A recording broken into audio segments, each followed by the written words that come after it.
എല്ലാവർക്കും നമസ്കാരം. ഇന്ന് കർക്കിടക മാസം ആരംഭിക്കുകയാണല്ലോ.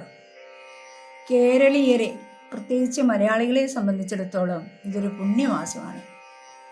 ശരീരവും മനസ്സും നന്നാക്കാൻ പറ്റിയ മാസം. ശരീരത്തിന് വേണ്ടി നല്ല മരുന്ന്, കഞ്ഞിയും മറ്റ് ഔഷധങ്ങളും എല്ലാം നമ്മൾ സേവിക്കാറുണ്ട്. മനസ്സിൻ്റെ ആരോഗ്യത്തിനായിട്ട് തുഞ്ചത്ത് രാമാനുജൻ എഴുത്തച്ഛൻ്റെ രാമായണം കിളിപ്പാട്ട് നിത്യേന പാരായണം ചെയ്യുന്ന പതിവ് നമുക്കിടയിലുണ്ട്. മനുഷ്യനായി അവതരിച്ച ശ്രീരാമൻ്റെ കഥ വായിച്ച് മനസ്സിലാക്കിയാൽ മനുഷ്യരായ നമ്മുടെ ദുഃഖങ്ങളും സങ്കടങ്ങളും എത്രയോ ചെറുതാണെന്ന് നമുക്ക് മനസ്സിലാക്കാൻ കഴിയും.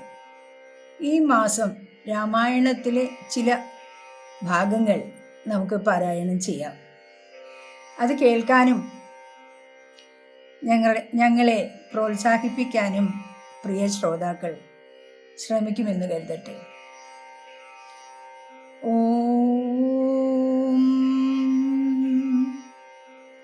ഹരിശ്രീ ഗണപതയേ നമഃ. അവിഘ്നമസ്തു. ശ്രീ ഗുരുഭ്യോ നമഃ.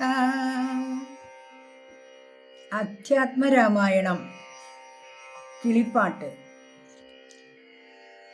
ആദ്യത്തെ കാണ്ഡമായ ബാലകാണ്ഡത്തിലെ ചില ഭാഗങ്ങൾ. ആദ്യമായി ആരംഭത്തിലുള്ള കുറേ പ്രാർത്ഥനാ വരികളാണ് ഇന്ന് നാം പാരായണം ചെയ്യുന്നത്.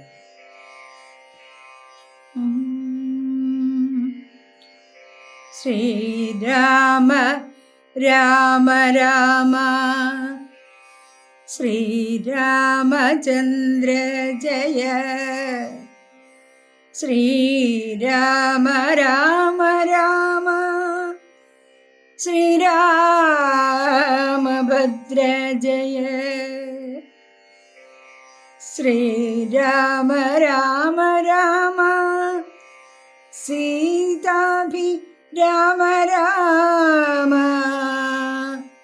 ശ്രീരാമ രാമ രാമ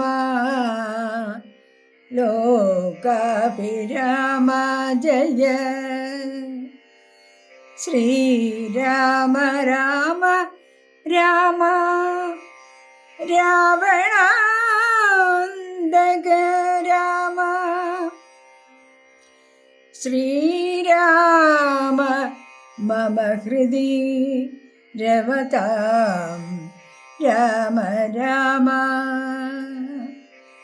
ശ്രീരാഘവാത്മാ രാമ. ശ്രീരാമ രമാപദേ. ശ്രീരാമ രമണീയ വിഗ്രഹ നമോസ്തുതേ. നാരായണായ നമോ നാരായണായ നമോ നാരായണായ നമോ നാരായണായ നമഃ. ശ്രീരാമനാമം പാടി വന്ന പൈങ്കിളിപ്പെണ്ണേ. ശ്രീരാമ ചരിതം നീ ചൊല്ലിടു മടിയാതെ. ശാരിക പൈതൽ താനും വന്ദിച്ചു വന്ദ്യന്മാരെ.